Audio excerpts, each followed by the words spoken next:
O STF retoma hoje o julgamento que trata sobre a descriminalização da maconha para uso pessoal.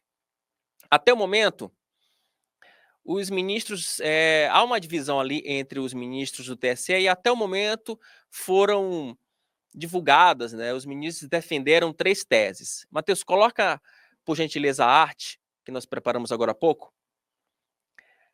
A primeira tese é a tese, nesse momento, da maioria, né, que votaram por ela os ministros Barroso, o Alexandre de Moraes, Edson Fachin, Rosa Weber e Gilmar Mendes.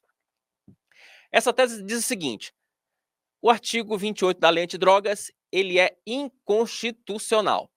Então, em tese, você estaria liberado o porte da maconha, independentemente da quantidade, caso seja confirmado que aquele material seja apenas para consumo. Temos a segunda tese, que é a da criminalização da maconha, considerando o artigo 28 constitucional. E aí, a partir disso, os ministros sugeriram a aplicação de penas alternativas, ou seja, você garante a lei antidrogas, ela é constitucional, mas para o usuário, você não necessariamente colocaria esse usuário na prisão. Você, né, daria para ele alguma pena alternativa. Essa tese ela é coadunada pelos ministros Zanin, André Mendonça e Cássio Nunes Marques. Só que na semana passada, o ministro Dias Toffoli, ele proferiu um terceiro voto, né? Ele lançou uma terceira tese, né? Dizendo o seguinte, né? Que a maconha, ela mantendo aí a constitucionalidade do artigo, só que prevendo-se apenas uma sanção administrativa. Para ele, esse trecho da lei antidrogas não necessariamente criminaliza o uso da maconha. Então, nesse momento aí, é só o Toffoli que defendeu essa tese. Como eu falei no início, Luiz Fux e Carmen Lúcia vão votar hoje, né? Primeiramente a Carmen Lúcia e depois o ministro Luiz Fux. Traz para cá, Matheus, porque só para a gente relembrar o que acontece, vamos aos poucos.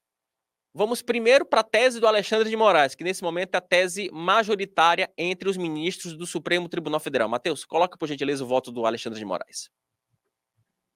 Com base, presidente, na tese que proponho, pelo exatamente o item 1 da tese, não tipifica o crime previsto no artigo 28 da Lei 11.343, a conduta de adquirir, guardar, ter em depósito, transportar ou trazer consigo para consumo pessoal a substância entorpecente maconha, e com base no item 2, são 3 gramas, abaixo, né, da previsão, aqui incidiria a presunção de que ele é usuário. E, na verdade, ele foi previsto como usuário. Aquele não foi ele que estava entrando com entorpecente para passar, para vender dentro da penitenciária. Ele estava com entorpecente na blitz, na cela, como usuário. E a quantidade de 3 gramas, a aplicação da tese que proponho, levaria ao provimento do recurso, então dou provimento ao recurso extraordinário para excluir a incidência do tipo penal à conduta do recorrente e determinar, assim como fez o eminente ministro relator, sua absolvição. É o voto, presidente. Essa é a primeira tese. A tese divergente é a tese conduzida pelo ministro André Mendonça. Matheus, coloca aí o voto do Mendonça, por gentileza. Para que,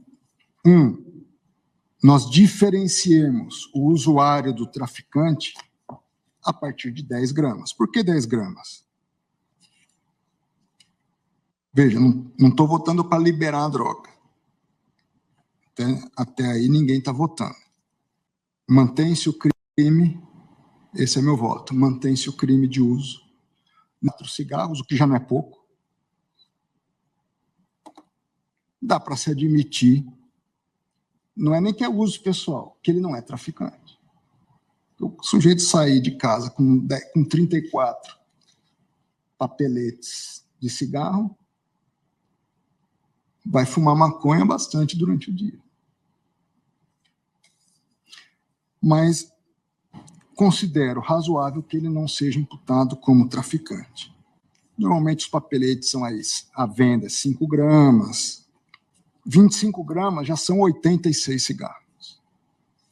Eu já não consigo, com devida vênia, os entendimentos encontrarem chegar a tanto. Tal presunção das gramas, logicamente, poderá ser desconstituída no caso concreto, com base numa fundamentação idônea da autoridade judicial. Só para ter claro, ministro André, Vossa Excelência, então, julga improcedente o pedido de inconstitucionalidade, mas fixa a quantidade que representará a distinção entre porte e tráfico em 10 gramas.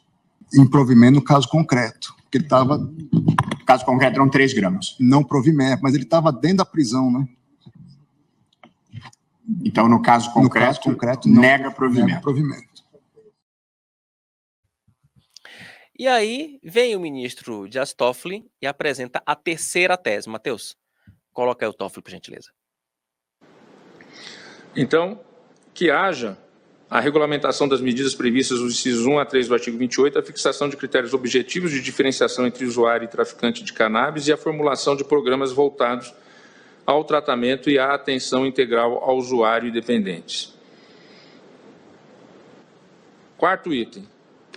Determinar que a política pública referida no item 2º envolva todos os órgãos federais, com atuação nas áreas de saúde, muito parecido com o que o ministro relator fez, Ministério da Saúde e Anvisa, Educação, Ministério da Educação e Conselho Nacional de Educação, Trabalho e Emprego, Ministério do Trabalho, Emprego e Conselho Nacional de Trabalho, Segurança Pública, Ministério da Justiça e Segurança Pública e Secretaria Nacional de Política sobre Drogas e Gestão de Ativos, dentre outros órgãos, evidente que não é que é exemplificativo, o rol, dentre outros cuja temática necessariamente deva permear a política nacional de drogas como condição para sua efetividade e eficácia.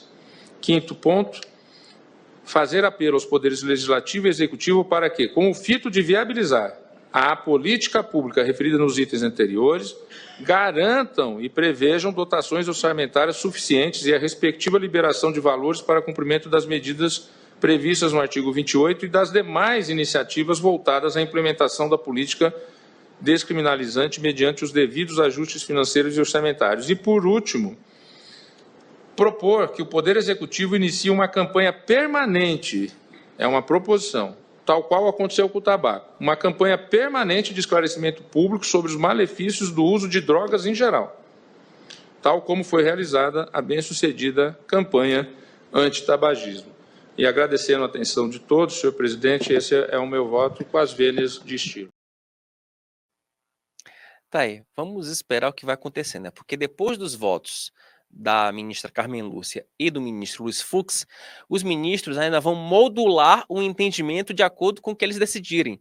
Então, se vai prevalecer a tese do Gilmar Mendes e do Alexandre de Moraes, se vai prevalecer a tese do André Mendonça ou a do Toffoli. Então, tem muita coisa ainda para ser discutida nesse julgamento.